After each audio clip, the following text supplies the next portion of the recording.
కొలస్సీయులకు రాసినటువంటి పత్రిక 2వ అధ్యాయం. అపోస్తలుడైన పౌలు భక్తుడు కొలస్సీ సంఘానికి రాసినటువంటి పత్రిక 2వ అధ్యాయం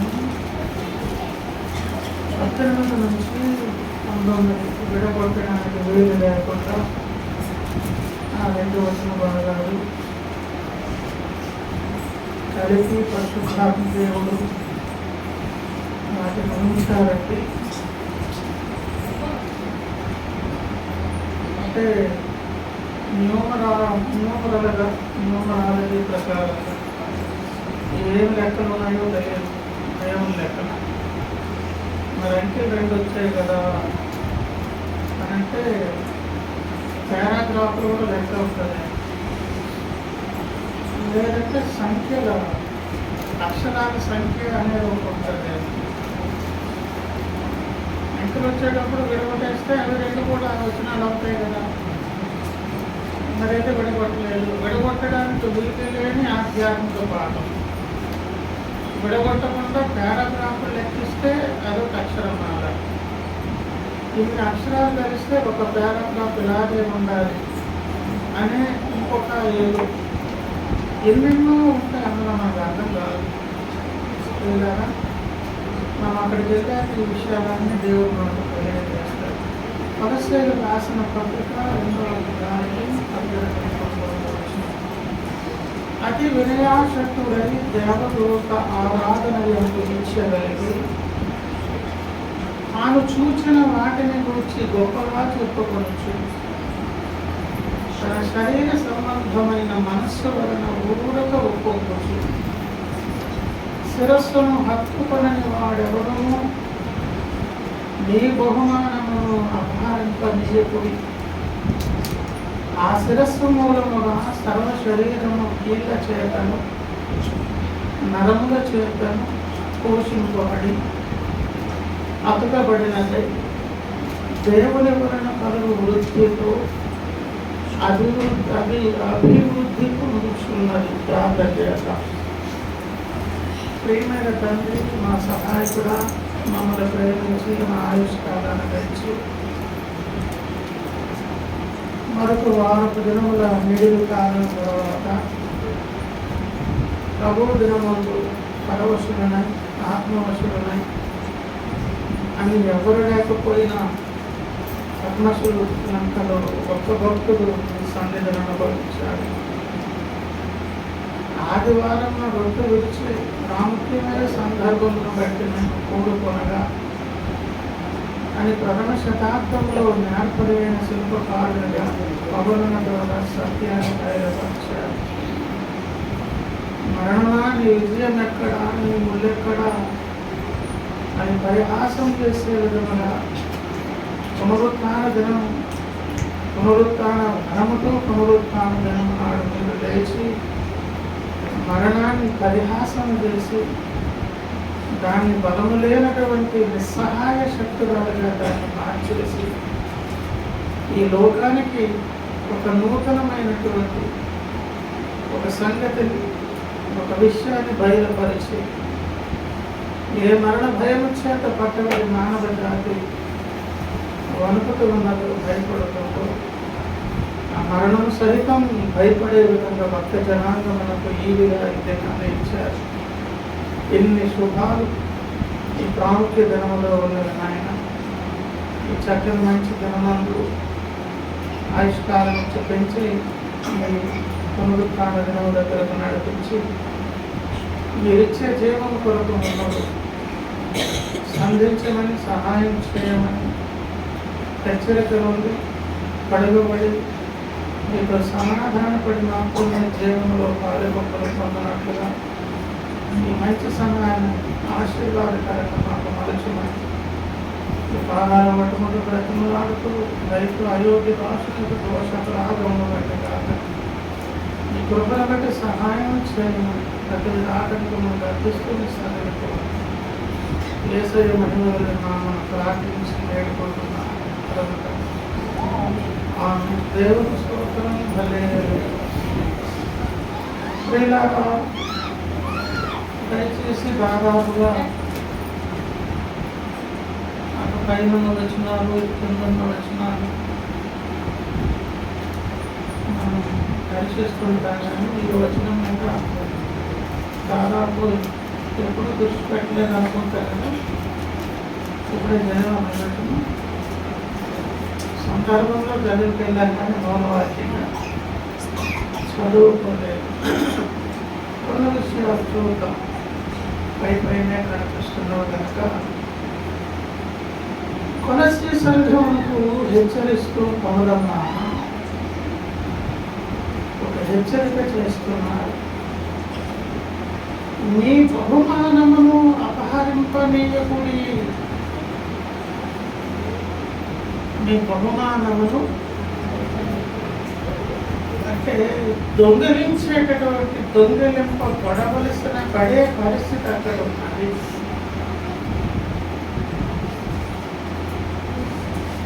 యోహాను సువార్త 10లో చెప్తారు, దొంగతనమును హత్యను నాశనమును చేయమన్నారు. 3 విషయాలు: దొంగతనమును హత్యను నాశనం.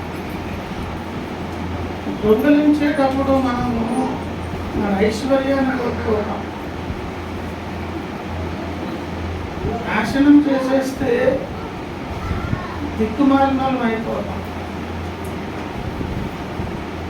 హత్య చేశాడు అనుకోండి, ఈ భౌతిక ప్రపంచానికి మనం ఈ ఉనికిలోనే లేకుండా పోతాం. ఇంత ప్రమాదమును దొంగ చేయగలడు, నాశనకారుడు చేయగలడు. అవునా అని అర్థం చేసుకోవడానికి ఈ భూమి మీద దొంగతనం జరుగుతుంటాయి. దొంగలు మంచి మంచి విలువైన వస్తువులు పట్టుకుపోతారు, నాశనాన్ని సృష్టిస్తారు, అటు వస్తే ప్రాణాలు తీసేస్తారు. ఆధ్యాత్మిక ప్రపంచంలో కూడా ఇంతే నష్టం ఉన్నది. దేవుడు నియమించినటువంటి ఆశీర్వాదకరపు పరలోకమనే ఉనికిలో నుంచి తొలగించేస్తే దాని వెలుపల ఉన్న దాని పేరేంటి? ఊరు చెత్తంతా తీసుకుపోయి ఊరు వెలుపల ఒక దగ్గర పెట్టి కాల్చి దాన్ని ఊరు వెలుపల పెట్టినట్టుగా విశ్వపు పొలిమేరల వెలుపల ఉండేది నరకం. ఆ నరకంలో దేవుడు ఉండదు, అంతే కదా నరకం. అక్కడ ప్రాణాలతో ఉంటారు కానీ అది సౌకర్యవంతమైన, సుఖవంతమైన, ఆనందించేటటువంటి, సంతోషించేటటువంటి స్థలం జాగా కాదు. ప్రతికుండి చచ్చిపోవడం అని అంటే ఇంకొక వేరే అవకాశం. కనుక ఊరు వెలుపల ఏదో ఒక నాశన స్థలం ఉండినప్పుడు విశ్వపు పొలిమేరగా వెలుపల ఉన్నది ఏంటంటే నరకమనే ప్రదేశం. అక్కడ 2వ మరణం, నాశనం అయిపోయేవాడు. అంత నాశనాన్ని తీసుకొచ్చేవాడు ఒకడు ఉన్నాడు, దొంగోడు. ఆ దొంగ ఎట్లుంటాడో, వాడి నాశనం ఎట్లుంటుందో భూమి మీదే మనకు అక్షరార్థంగా కొన్ని సంభవాలు జరుగుతూ ఉంటాయి. ప్రభువునకు ప్రియులారా, ఆ కోణంలోనే ఇక్కడ చెబుతూ ఉన్నారు. కొలస్సీ సంఘమా దేవుని బిడ్డలారా,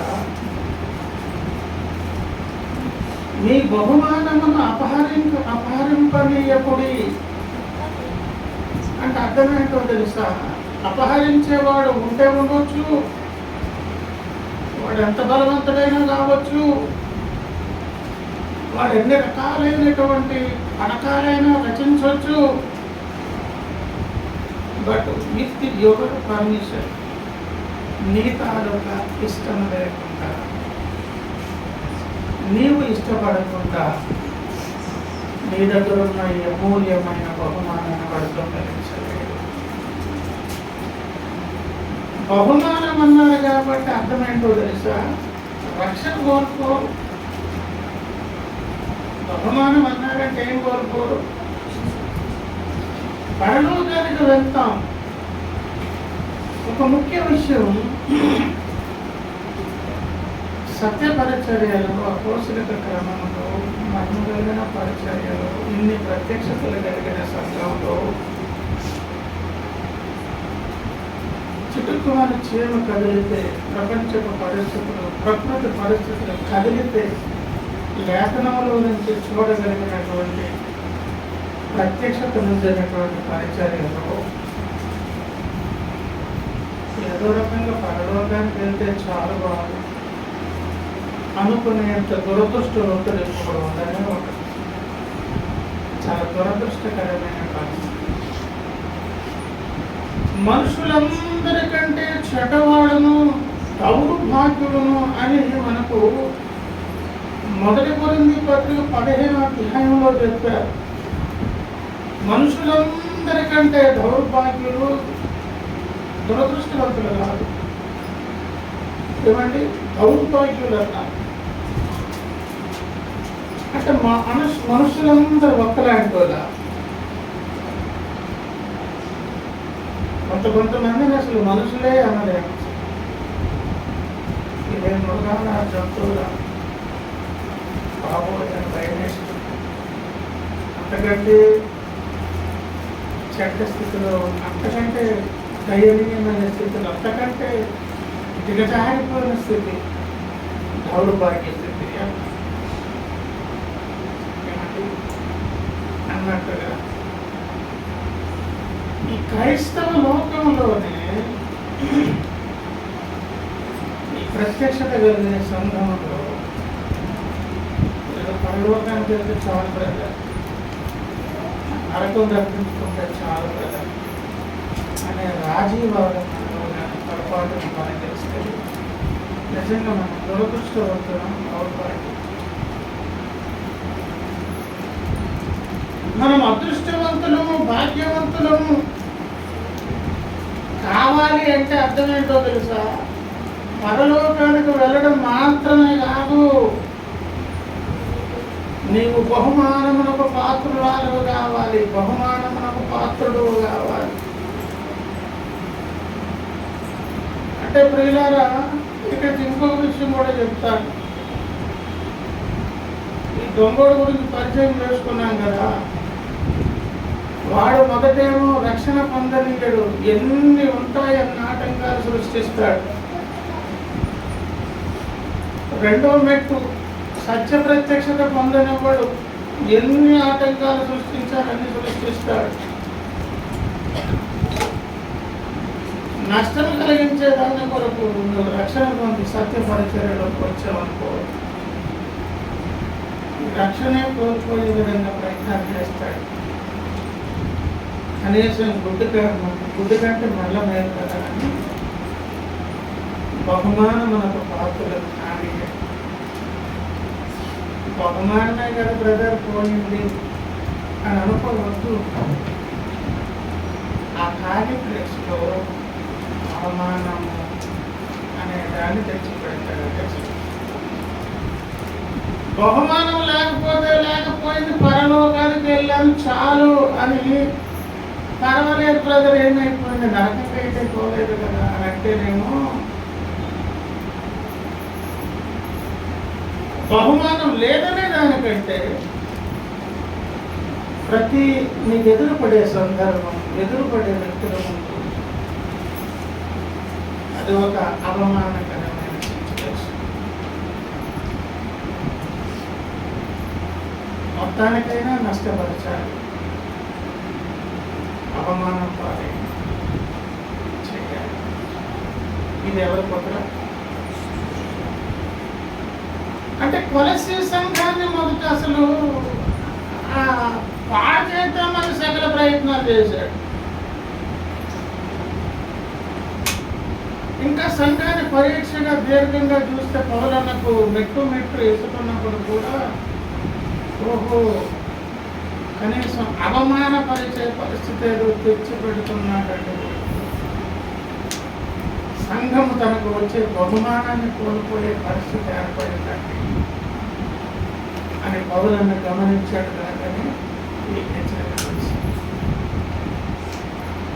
అంటే ఇప్పుడు కొలెస్ట్రీ సంఘానికి ఉన్నటువంటి నష్టమైనటువంటి నరకానికైతే వెళ్ళాయి. ఎందుకంటే పొందుకున్న రక్షణ గొప్ప రక్షణ. ఎంత గొప్ప రక్షణ అంటే నువ్వు వదిలించుకుందామన్న కోరుతాను. ఓటుకు ఒక్కడెవరు నా వద్దు బాబోయ్. కొంతమంది ఆడపిల్లలు ఉంటారు, స్త్రీలు ఎంత బలవుతుంది తెలుసా. వదిలించుకుందామని సకల ప్రయత్నాలు పురుషుడు చేస్తే వాడి జీవితకాలం వల్ల పడదంటే ఎవరనుకోండి ఆడవాళ్ళు వదిలించుకుందాం అని అనుకుంటే అతను కాకలు తీరిన వీరుడైన వాడు పట్టుకోవాలన్నా కూర్చుకోవాలన్నా ఎవరి సంగతి ఒక అంకులు ఉండేవాడు. ఒక అంకులు అది అంకులు తిరిగంటే రికార్డు ఆయన మీ ఆంటీని వదిలించుకోవడానికి చాలాసార్లు చెప్తాను, మళ్ళీ చెప్తాను. ఎప్పుడు చెప్తారే కొత్తనే ఉండదు, అదే పడతారు. ఎందుకంటే ఉంటేనే చెప్తాను, లేకపోతే వదిలించుకునే ప్రయత్నం సకల ప్రయత్నం చేశాను. ఆంటీ మామూలు మీరు వదిలించుకోలేక ఆవిడ నరకాలు పడితే రాత్రి 10, 11, 9, 12, 12 నైట్ లేట్ నైట్ ఎవరు ఉంటారు రోడ్ల మీద? ఇదిగో నేను డబ్బులు ఇచ్చి ఏదో చేసి వదిలి సంక్రాంతి వస్తుంది దూరం వెనకాల ఎలా ట్రీట్ చేస్తారు? ఇప్పుడు వాళ్ళకు ఉతుకు మళ్ళీ ఎంత దూరం ఉన్నా సరే మళ్ళీ రీచ్ అయ్యారు. ఏ సందులో ఉన్నా కూడా చాలా కష్టం.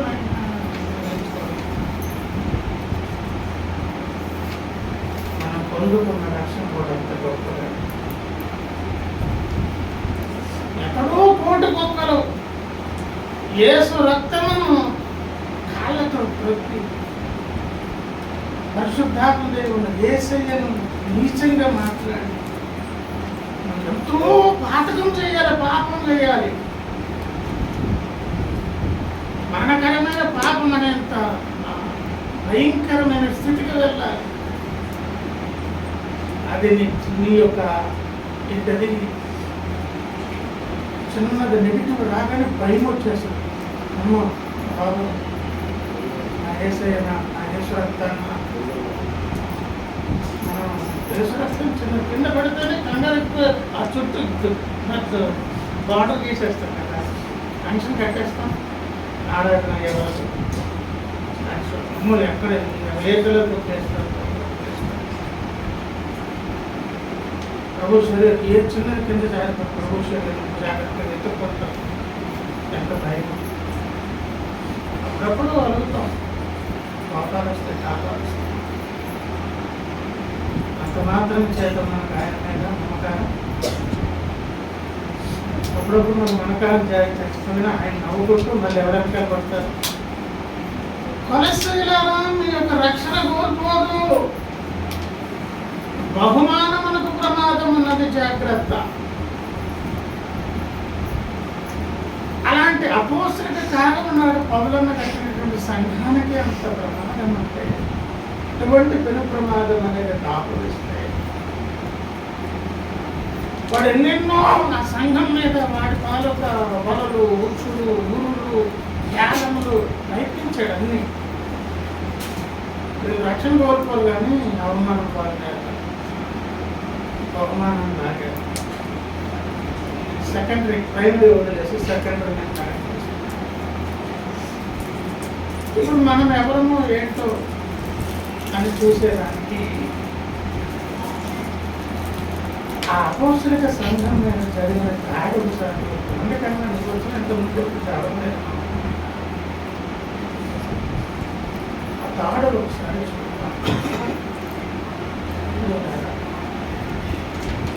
అతి వినయాశక్తుడై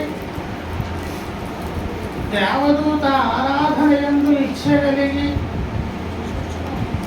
తాను చూసిన వాడిని కూర్చి గొప్పగా చెప్పుకొనుతూ తన శరీర సంబంధమైన మనస్సు వలన ఊరక ఒప్పుంగుచు. ఏంటంట శరీర సంబంధమైన మనస్సు అంటే అర్థం ఏంటో?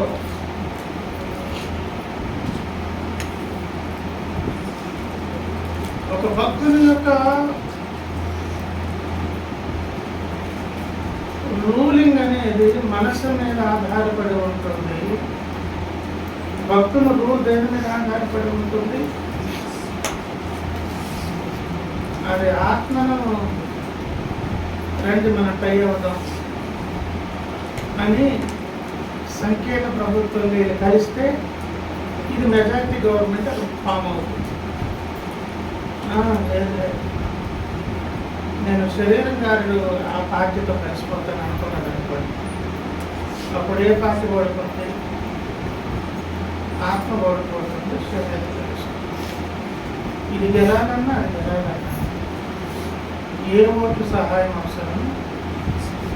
మనసు తాలూకు ఓటు అవసరం. అది రక్షణ తర్వాత ఈ ప్రతిబంధకమైన పరిస్థితి క్రైస్తవులకు ఉంటుంది. ఎప్పుడు ఉంటుంది?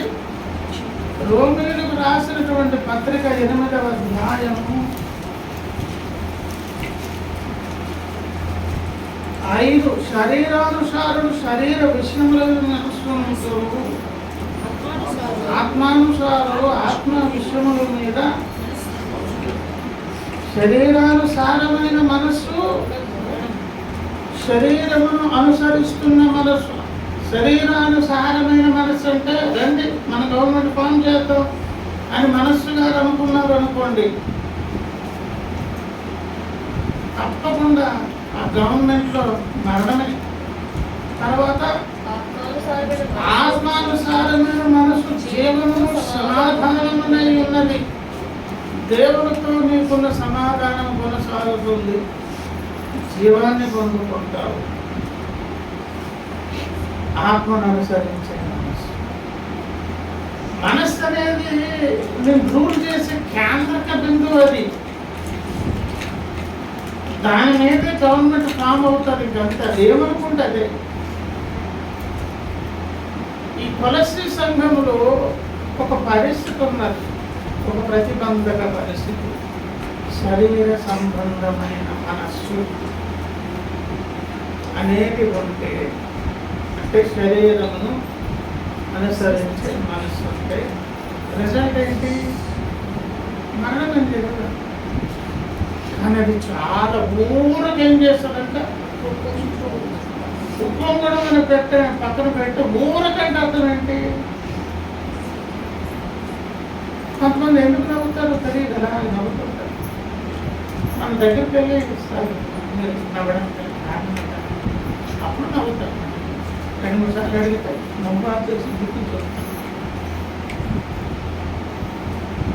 కొంతమంది చాలా ఏదో తిరిగేస్తుంటారు. అటు 40 సార్లు చూసాక సార్ ఎందుకు సార్ అటు తిరిగి అదేం అర్థం కాదు. కారణం లేకుండా తిరగడం, నవ్వడం, ఏ కారణం లేకుండా. కారణము లేదు కానీ ఒప్పొంగుతారంట. కారణం లేదు అంటే అక్కడ ఇంకో చిన్న మాట ఉన్నట్టు చూడండి. తాను చూసిన వాటిని గురించి గొప్పగా చెప్పుకోవచ్చు. ఒక కారణం ఉన్నదండో ఈ శరీర సంబంధమైన మనస్సు కలిగినటువంటి వారికి. చూసిన వాటిని గురించి మరి ఫుట్ నోట్లు ఏమున్నది? ఎందుకు చూసారో చూడలేదా? చూచువారు గుడ్డివారు కాగలననియు, చూడని వారు చూడగలననియు, ఇందు నిమిత్తమే నేను వచ్చానని యేసయ్య అన్నారు. మీరు చూసుచున్నారన్నారు కనుక ఇక నేనేం చేయగలను? రోజు వచ్చి డాక్టర్ ముందు నిల్చొని నాకే రోగం లేదు అన్నాడు. మరి ఏం లేకపోతే ఇంకేం చెప్పండి, ఆవిష్కారం నిండిపోయినట్లే. ఇంతకీ చూసారో చూడలేదా? మనస్సు మీద ఆధారపడి, తలకాయ మీద ఆధారపడి, జ్ఞానం మీద ఆధారపడి అయిపోయే విషయాలను చూసి, లోక విషయాలను చూసి, ఈ శరీరపు జ్ఞానం మీద ఆధారపడి దీనిని బేస్ చేసుకొని నువ్వు ఏదో ఒకటి ఫామ్ చేయగలవు, ఒక జడ్జిమెంట్ చేయగలవు, ఒక సిద్ధాంతాన్ని స్థాపించగలవు. వీటన్నిటిని ఆధారం చేసుకొని ఏదో కొంత నువ్వు అక్కడ ఒక ఇమేజ్ సృష్టించగలవు. అని నేను లోపలున్న కన్నులు మాత్రం తెరవబడలేదు. ఈనాడున్న సిద్ధాంత గందరగోళం అంతటి కారణం ఏంటి చెప్పండి? ప్రత్యక్షత లేకపోవడమే కదండి.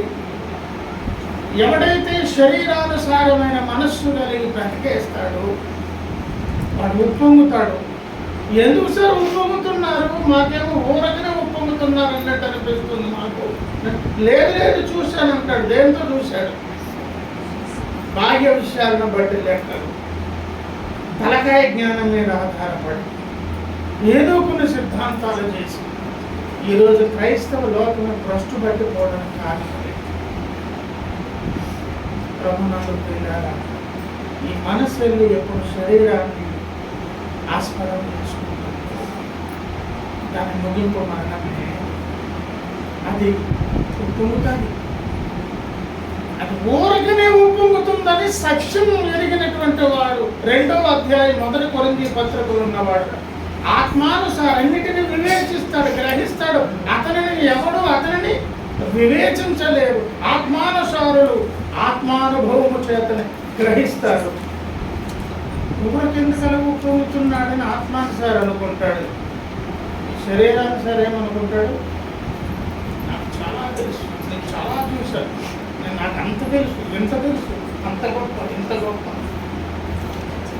అంటే దీనికి ఏ కన్ను తెరవబడలేదు, లోపల ఉన్న కన్నులు తెరవబడలేదు. ప్రత్యక్షత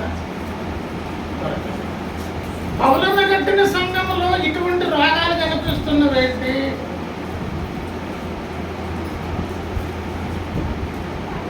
ఎవరండి?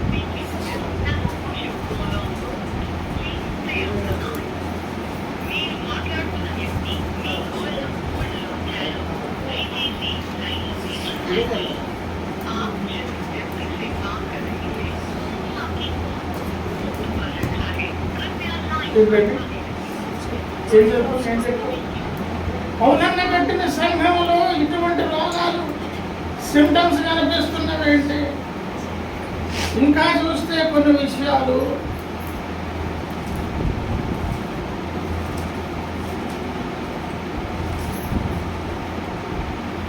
అతి వినయాసక్తుడై దేవదూత ఆరాధన యందు ఇచ్చగలిగి.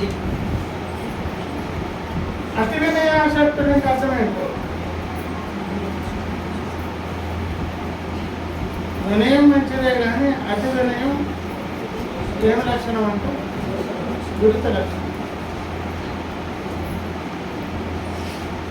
చాలా వినయం, భక్తి, అటు ముస్లిపి మమ్మల్ని చూసేవారికి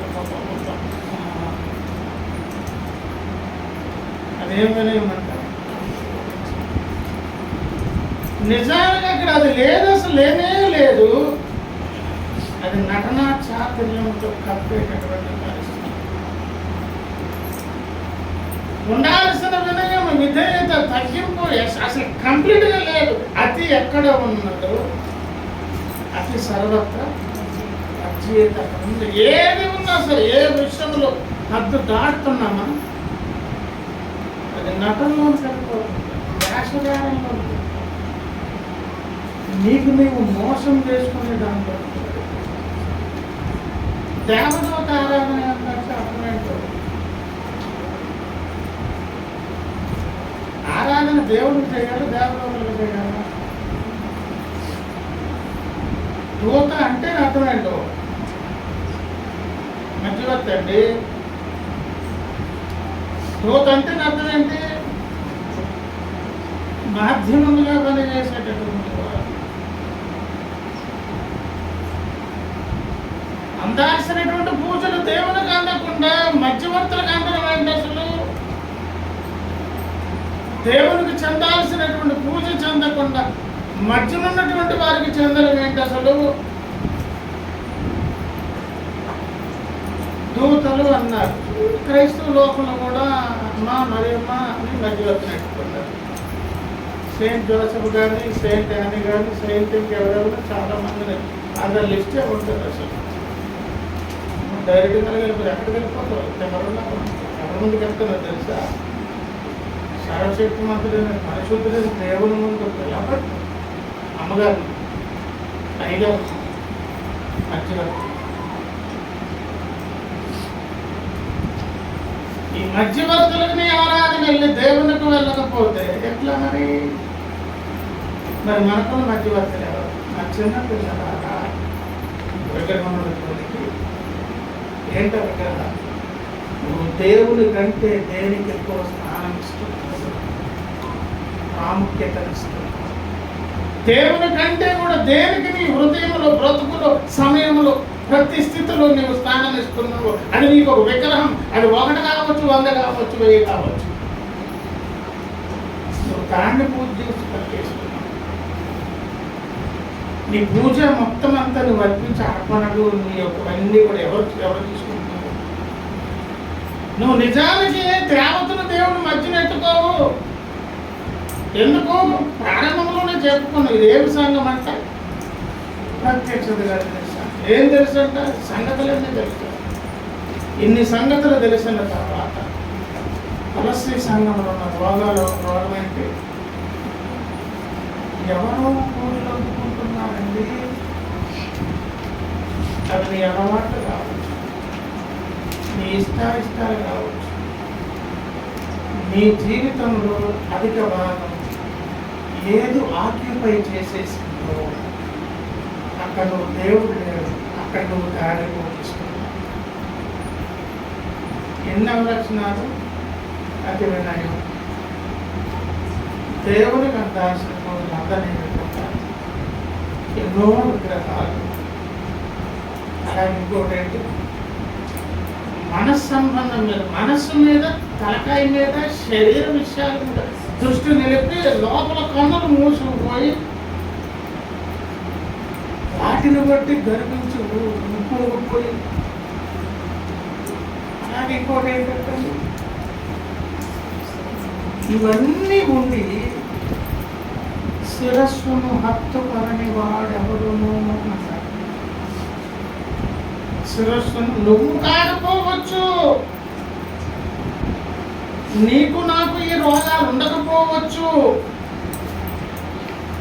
తులసి సంఘములో కొంతమంది రహస్యంగా ప్రవేశించలేక రహస్యంగా దుష్టుడు తయారు చేస్తున్నాడు. రహస్యంగా వారిని కొంతమందిని తయారు చేస్తాడు. దాని ప్రభావం సంఘం మీద వచ్చింది. అమ్మో, నేను పట్టుకున్న సంఘం బహుమానములకు పాత్రలు కావాలి కదా, ప్రతి బిడ్డ పాత్రలు కావాలి, సంఘం పాత్రలు కావాలి అని కలగన్నటువంటి పౌలను అనిపిస్తుంది. ఇదేదో బహుమానం కోరుకోవాలి, అవమానం తెచ్చిపెట్టుకున్నాడు అని లోపలకు చూసి ఏం కనిపిస్తున్నాయి? స్మరణీయం లేదు అని అనుకుంటూ ఇమేజ్ చేసుకుంటున్నాను. ఇంకోటి ఏంటి? చెందాల్సిన కోరిక ఎవరికి? అలాగే ఆత్మ సంబంధమైన స్థితి కాదు, శరీర సంబంధమైన స్థితితో వాటిని బట్టి చర్చ చేస్తూ, వాటిని బట్టి ఆలోచిస్తూ, వాటిని బట్టి గర్విస్తూ ఈ లక్షణాలు కలిగిన వారికి ఆరోగ్యంగా ఉన్న వారి మీద దాడి చేస్తున్నారు. నీ బహుమానమును అపహరింపు వాడు ఎవడైనా ఉంటే వాడు మొట్టమొదట శిరస్సును హత్తుకోడు. శిరస్సును హత్తుకోకపోతే ఎవరితో సంబంధం ఉండదు? యేసయ్యతో. అయినా కూడా ఉప్పొంగుతాడు. ఎందుకో తెలుసా? వానికి ఒక తలకాయ ఉంది కదా. అయినా సరే గర్విస్తాడు. ఎందుకో తెలుసా? పక్కనుండే డైరెక్షన్ కయ్యనికి సాయం చేసినట్టు చేస్తాడు కదా. అయినా కూడా ఇతరులను ఆకర్షించే లక్షణాలు ఉంటాయి. ఏంటది? అతి. అయినా కూడా ప్రియులారా, ఇంకేమున్నాం అక్కడ? ఎన్నెన్నో విగ్రహాలు. ఇవన్నీ చెప్పి చెప్పి ఇలాంటి వారు మీకున్న బహుమానం వారిని ప్లేస్ చేసుకుని దుష్టుడు దొంగలించే అవకాశం అని చెప్తూ, ఇప్పుడు క్రీస్తు సంఘం అనగా ఏమిటో అంటే కిందకు వచ్చారు చెప్పారు. ఏంటది?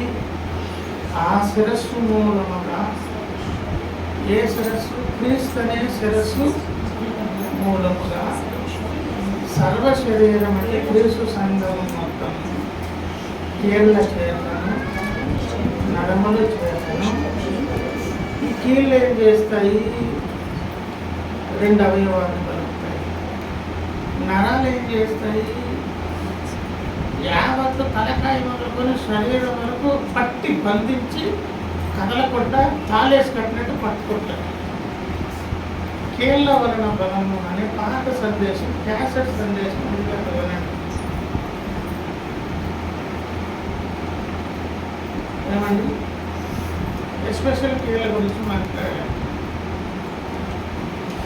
కీళ్ళేమో 2, ఈ 2 ఇంకో విషయం కూడా చెప్తారు. ఇది ఎప్పుడు ఇది వేరు ఇది వేరండి,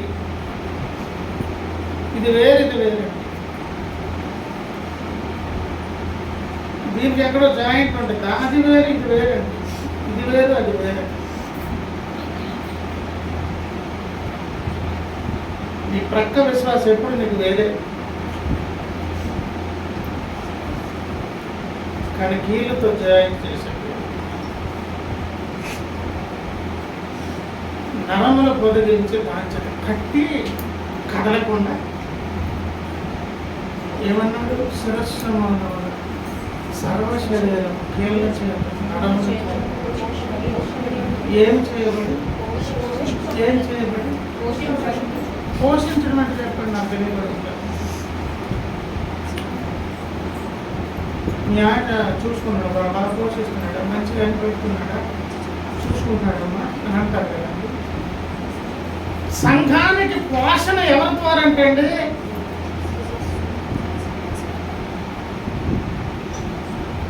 శిరస్సుకు జాయింట్ అయి ఉండడమే కాదు,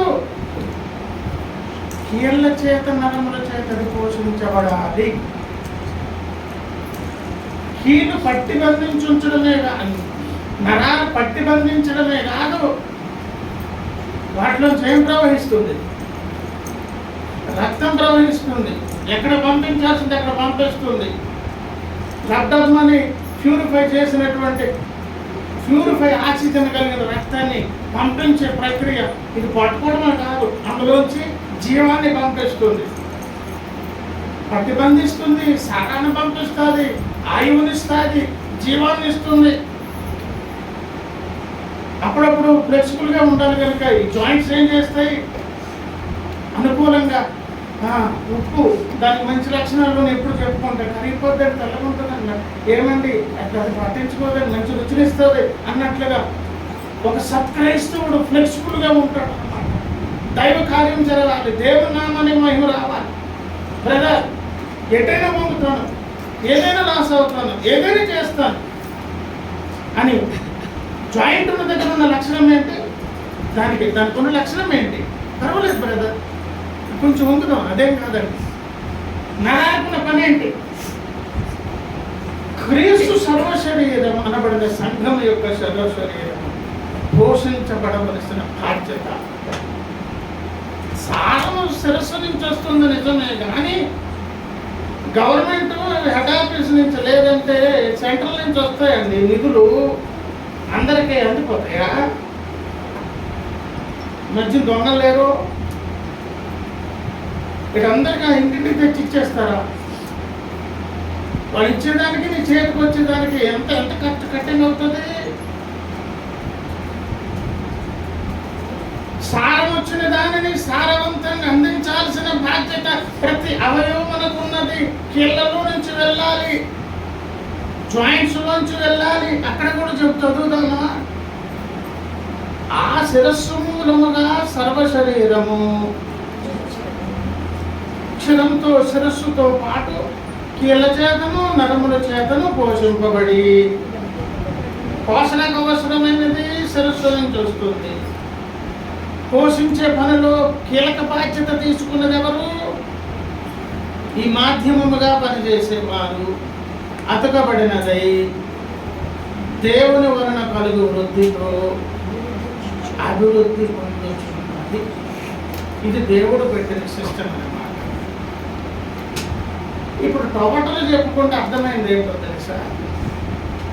సంఘం అంటేనే టోటల్ తలకాయ మొదలుకొని కాళ్ళ వరకు ప్రతి ఈచ్ అండ్ ఎవర్ ప్రతిది కూడా చాలా కీలకమైనది, క్రియాశీలకమైనది. ప్రతి దానికి కూడా చాలా బాధ్యతాయుతమైన పని ఉన్నది.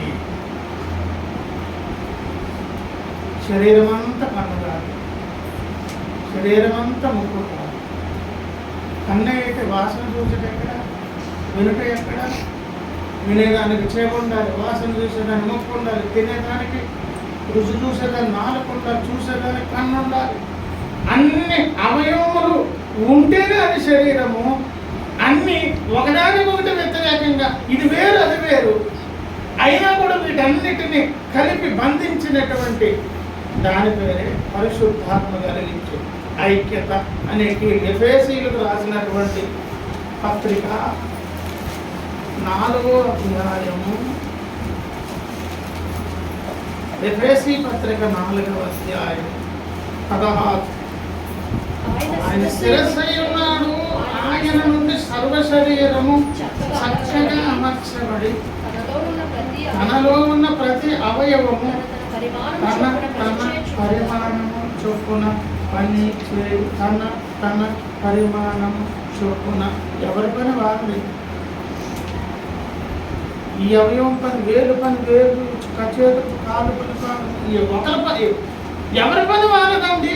దాని పరిమాణం చెప్పున ఇవ్వబడినటువంటి దేవుడిచ్చినటువంటి కొలిసిచ్చిన పరిధి మీద అభిషేకమును బట్టి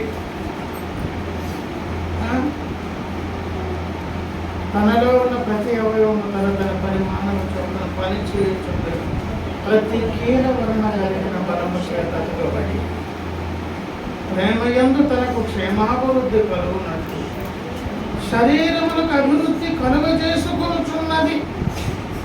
ఎవరి పని వారు చేస్తుంటే వృద్ధి అభివృద్ధి దేనికి వచ్చేస్తుంది? సంఘానికి.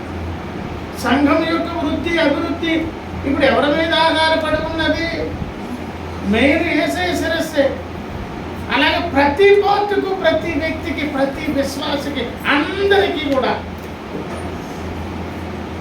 అలాగే సౌకర్యవంతంగా క్షేమకరంగా పోషించబడుతున్నటువంటి కొలస్సీ సంఘంలో రక్షణకైతే డ్యామేజ్ లేక బహుమానము పోయి దాని స్థానం అవమానం వచ్చే ప్రమాదం ఉన్నదని హెచ్చరిక చేసి జాగ్రత్త సుమారు.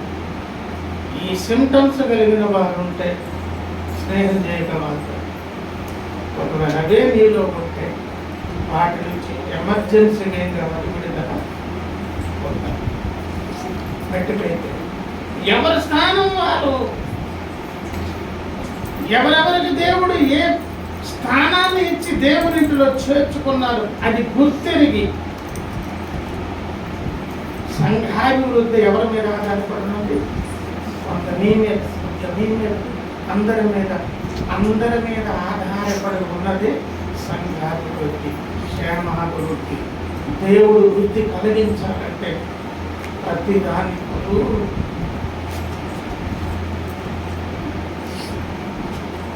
ఆకలి సక్సెస్ ఎప్పుడో ఉంటుంది, దానికేమో నోరు పనిచేస్తుంది. కళ్ళకేమో గుడ్డుతనం వస్తుంది, కళ్ళద్దాలు పెట్టుకుంటే నేనున్నాను సార్ సాయం చేస్తాను, ముక్కుగా సాయం చేస్తాను. మీ పనులు పోతే నాతో నీకే పని? నా ముక్కు మచ్చలు వచ్చి నా మీద బరువు పెడతాను ఎవరన్నా మనకన్నది అనుకోండి. కళ్ళు కనిపించకపోతే గుద్దుకుంటూ ఫస్ట్ వాచిపోయి దేనికి? కళ్ళకేమో ముఖ్య వాచిపోతాయి. కనుక నీ కళ్ళు కనిపించకపోతే నా మీద బరువు పెడతావేంటి అని ముక్కు కూడా ఎందుకు అన్నట్టే ఎట్టకపోతే దానికి కనిపించవు, కనిపించకపోతే ఈ కాలు అర్థంగా నడుచుకొని వెళ్ళిపోతాయి. ఏ గోడను కరెక్ట్గా గుద్దితే ముందు వాచిపోయి నాకే అని ఎవరు ఆలోచించారు? నేను ఒప్పుకోను, ఇంకెక్కడో తగిలించుకో, నా చెవులకు తగిలిస్తావు అని ఎవరు అనుకోరు? చెవులు అనుకుంటే నేను కనిపించమని బరువు ముక్కు మీద పెట్టి ఇవి తీసుకెళ్ళి మళ్ళీ దేవుని తగిలిస్తారు. చెవులు ఫీల్ అవ్వదు, ముక్కు ఫీల్ అవ్వదు, కనుక కళ్ళు చక్కగా కనిపిస్తాయి. నడిచేవాడు జాగ్రత్త నడుచుకుంటూ ఆ మనిషికి హాని భౌతిక శరీరంలోనే. ఆకలి ఎక్కడో వేస్తుంది, తినేదాని కొరకు నోరు సహకరిస్తుంది, కళ్ళల్లో మెరుపులు వస్తాయి, ఇంకేదేదో జరుగుతుంది, ఒంటికి శక్తి వస్తుంది. నాకు సంబంధం లేదని అందరూ ఆ డాక్టర్లు అంటారు, పెట్టండి బాబు మెడిసినల్కి ఇచ్చేస్తారంటే నాకు తినకపోతే అట్లా వేసే దూరం చేదులకు ఏది లేదు, మొత్తం ఏదో రకంగా ముద్ద పెట్టి మంచి వేసిన మింగేసి ముందు ఏమయ్యాలి. ఇష్టం లేకపోతే బాడీకి రోగం వస్తుంది. ఆ రోగం ఒక పాటుకే కాదు, దాని ప్రభావం మొత్తం మనిషికి చుట్టూ ఉంటుంది. ఒక ఆనందమైన, ఆరోగ్యమైన, రోగమైన ఒక దగ్గర మొదలైన బాడీ మొత్తానికి కలిగినట్లు నష్టమైన లాభమైన దేవుని సన్ముఖ లాభ నష్టాలు మనందరి మీద ఆధారపడి ఉంటాయి. సంఘాభివృద్ధిని ఎట్లయినా దాన్ని హాని చేసే పరిస్థితులు దుష్టుడు ఎప్పుడు వాడి పథకాలు రచిస్తూనే, మనమైతే జాగ్రత్త వహించాలి. మనమైతే మన సమయాన్ని ప్రతి విషయాన్ని క్యాల్కులేటెడ్గా పట్టించుకోరు. ప్రతి విషయాన్ని వలస సంఘానికి ఆ హెచ్చరిక చేసిన తర్వాత ప్రభునందు పిల్లల 3:1 హెచ్చరిక చేశారు. ప్రేసుతో కూడా జ్ఞాపకమైన వాటికి నాకు అర్థం ఏంటంటే, నీ చూపును పైకి పెట్టుకో, భూ సంబంధమైన స్థితి నుంచి బయటికి రా. నేల చూపులు మాని అనవసరమైనటువంటి ప్రయోజనము లేని వాటి మీద దృష్టి నిలబడాలి. మన దృష్టి, మన ఆలోచన విధానం, మన లెక్కలు, ఏం లెక్కలు, ఏదైనా లాభ నష్టాల గురించి ఆలోచన చేస్తే పరలోకపు ప్రమాణములు ఇది రేపు నాకు వస్తుందా, రూపాయి పెరుగుతుందా, అభివృద్ధి పదం రేపు వస్తుందా, అక్కడ చెప్పాలి. అలా పైన వాటి మీద దృష్టి, అలా నిలపగలిగినటువంటి పనులు మనకు ఉండినట్లయితే తప్పకుండా రక్షణ మాత్రమే కాదు, ఏం కోరుకోము,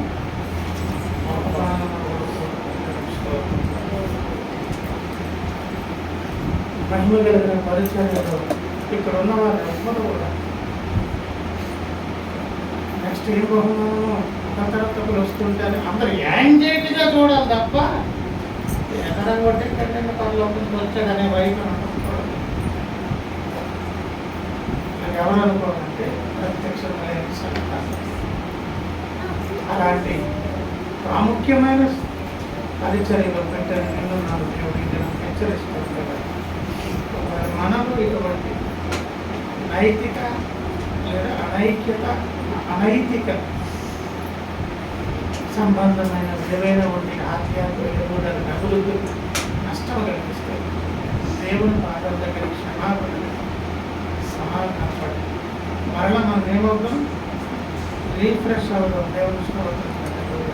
ఎందుకంటే మన దేవుడు ఎన్నిసార్లు నీతిమంతుడు 7 మార్ల 70 ఏళ్ళు పడ్డారు. 70 సార్లు కాదు, 70 ఏళ్ళు అని ఉంటుంది. ఎప్పుడు ఎంతమంది ఎప్పుడో చెప్తాను, అక్కడ ఉన్నాం 70 సంవత్సరాలు అంట. మనిషి ఆయుష్కాలం 70 సంవత్సరాలు అంటే తక్కువే కాదు. నీ బ్రతుకాలం అంతా లేపేదాని కొరకు దేవుడు నీ విషయంలో నా విషయంలో ఇష్టమైన సున్నితమైన మనసు దావీదు సుబుద్ధి మననున్న బలహీనత ఒక రాత్రి కూడా చెప్పుకుంటే ఏమనుకోలేదు. రాత్రిగా ఉన్నది ఉన్నట్టు నిజమైన మన దేవుని సన్నిధించినటువంటి జవాబులు వస్తాయి. మనం ప్రార్థన చేసుకున్న పరీక్షించుకున్నారా నీకు ఆలోచించు.